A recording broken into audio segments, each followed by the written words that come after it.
तो चलिए आज हम एक जासूस की तरह सोचते हैं, तर्क को अपना हथियार बनाते हैं और एक बहुत पुराने गणितीय रहस्य को सुलझाते हैं। सवाल ये है कि क्या √2 एक साधारण भिन्न है या फिर कुछ और? चलिए पता लगाते हैं। तो असली मुद्दा ये है, हम ये साबित कैसे करें कि किसी संख्या को भिन्न के तौर पर, मतलब एक फ्रैक्शन के तौर पर लिखा ही नहीं जा सकता।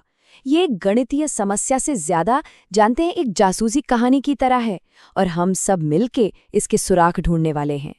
और ये है हमारा मुख्य संदिग्ध, संख्या √2। इसके इर्द गिर्द एक बहुत बड़ा रहस्य है जिसे हमें सुलझाना है। क्या इसे एक सरल भिन्न के रूप में लिखा जा सकता है या नहीं? अब देखिए, किसी भी जांच की तरह हमें पहले खेल के नियम समझने होंगे। एक परिमेय संख्या कोई भी संख्या है जिसे p/q भिन्न के रूप में लिखा जा सकता है, लेकिन यहाँ एक बहुत जरूरी नियम है, वो ये कि ये भिन्न अपने सबसे सरल रूप में होना चाहिए। इस छोटे से नियम को याद रखिएगा क्योंकि यही हमारा सबसे बड़ा सुराग बनने वाला है। अब हम एक बहुत ही चालाक जासूसी तकनीक का इस्तेमाल करेंगे जिसे कहते हैं विरोधाभास द्वारा प्रमाण। इसमें हम क्या करते हैं, हम पहले ही मान लेते हैं कि हमारा संदिग्ध दोषी है और फिर देखते हैं कि क्या सबूत इस कहानी से मेल खाते हैं या नहीं।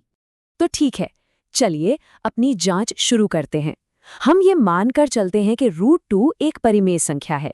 ये हमारी पहली थ्योरी है और अब हम इसे परखने जा रहे हैं। अगर √2 परिमेय है तो इसका सीधा सा मतलब है कि हम इसे p/q के रूप में लिख सकते हैं। और वो सबसे जरूरी नियम याद है कि ये भिन्न अपने सबसे सरल रूप में है, मतलब p और q को एक के अलावा किसी और संख्या से काटा नहीं जा सकता।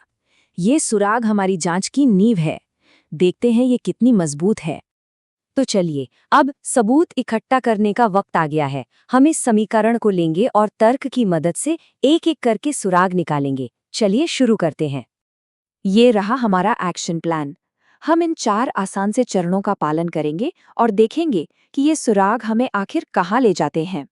हमारा पहला कदम, समीकरण के दोनों तरफ का वर्ग करते हैं।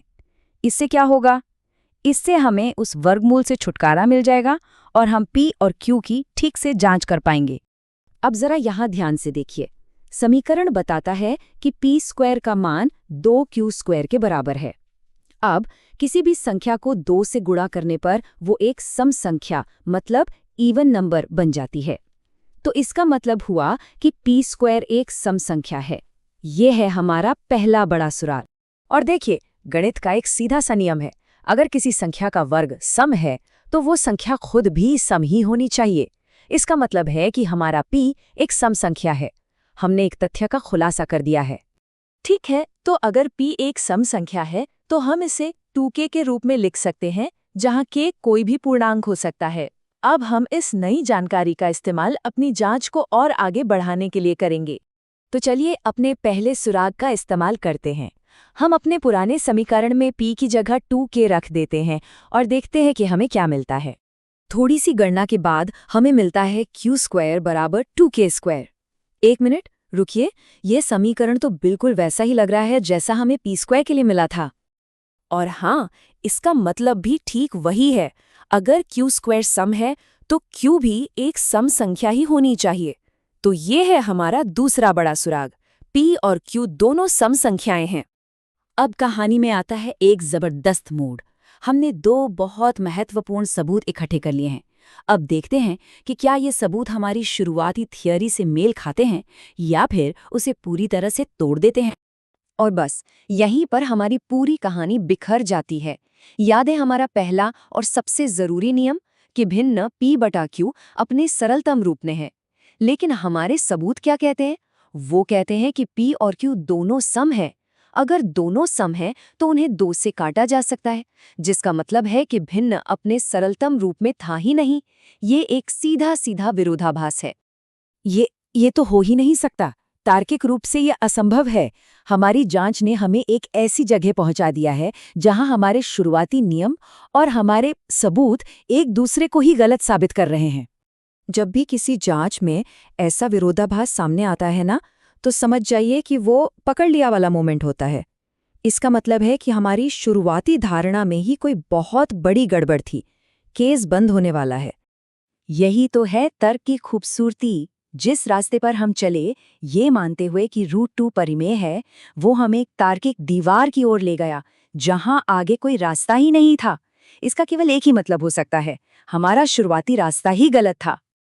जैसा कि एक महान जासूस ने कहा था, जब आप हर नामुमकिन चीज को खत्म कर देते हैं, तो जो कुछ भी बचता है, चाहे वो कितना भी अविश्वसनीय क्यों न लगे, वही सच होना चाहिए।